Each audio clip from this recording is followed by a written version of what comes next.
even a little better. We're gonna marinate it, which is the first key, because then we're gonna develop the flavors and put a little sugar situation in there so that when you put it in the air fryer, it caramelizes. So get a plastic bag, which I think is the best way to marinate. Add your pork tenderloins directly inside. I just go to the refrigerator door and clean out the condiment section, and that is how I make a marinade, but it's all got the essential elements. This is kind of my go-to for this recipe.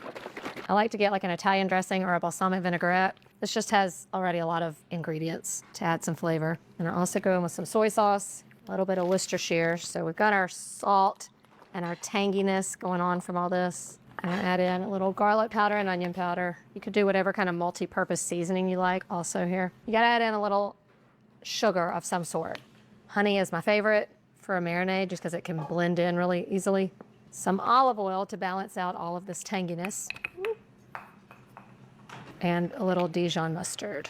And some pepper. And then I like to add salt just kind of like right before I add it in because we have a good bit of saltiness already going on.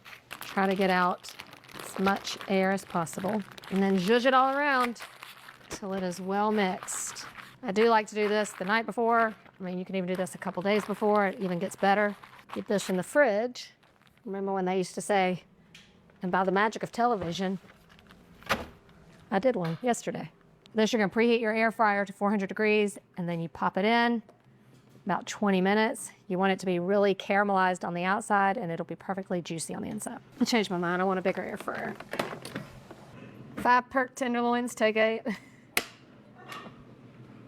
Okay, that's better. Now this is gonna be a little messy because the sugar in here does kind of stick to your air fryer. If you have a liner, you can use that. I find that they clean really easily, so I just let it go. But you can spray it to help. Let the excess drip off. 20 minutes till you see magic. Are y'all ready? You'll think it came off the grill. You see that caramelization? You know I love it. Now, just like any meat, when we cook it, especially big pieces, you want to let it rest. Truthfully, I love it just like this, but for this meal in particular, I'm going to give it a little barbecue spin. So I'm going to brush it with a little barbecue sauce. I'm telling you, it's going to taste just like barbecue pork. And then you can pop it back in just for like 1 more minute, just to kind of caramelize that sauce a little bit. And then for dinner, we're having barbecue sliders. Cuts like butter. Look at that. I told you. It's perfect every single time. Juicy, tender, hot and steamy. No need to mess with big ol' pork shoulders or something when you're craving a little barbecue that you don't have all day. This is the perfect recipe for that.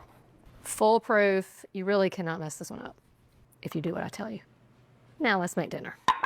Okay, with a little barbecue sauce on the buns. Doesn't have to be the 4th of July for you to have a dinner like this. Delicious pork tenderloin. Little coleslaw on your sandwich. Trust me. Pickles. Sweet potato fries sounded like the perfect complement. Keep this a cheap and easy dinner. Pick up a bag from the freezer section. Done and done. Pork tenderloin. It is so tender, so much flavor, so easy. And it's the perfect dinner you should serve tonight. Now we are turning our pork tenderloin into sweet and sour pork. Whenever I do some sort of a stir fry, it's really just an opportunity to clean out that produce drawer. Half a green bell pepper, I've got a red bell pepper. I'm gonna throw in a jalapeno for a little kick. So when I'm doing something sweet, I like to have a little spicy to balance it out. So I do find this a cheap and easy meal because most of these things you already have on hand.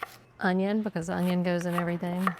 For the marinade, it's just some green onion, a little soy sauce, some sugar, just enough to kind of coat the exterior and give it some quick flavor. It's not like a super wet marinade because we're going to take it straight from the marinade and then start to stir fry it.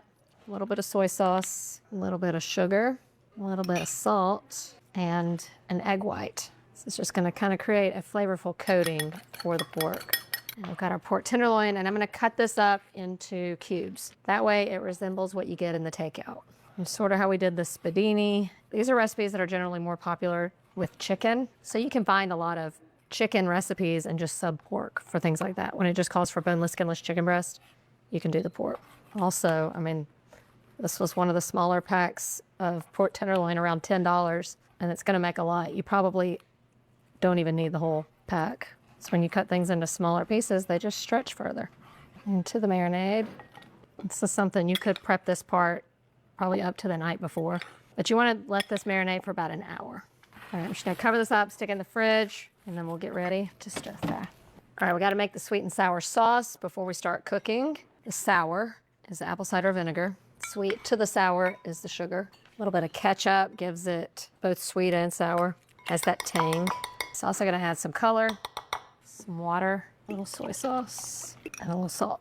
You just wanna have all that prepped because everything else is gonna come together on the stove. All right, what we're gonna do is we're going to create a crispy coating on our pork before we add it to our sweet and sour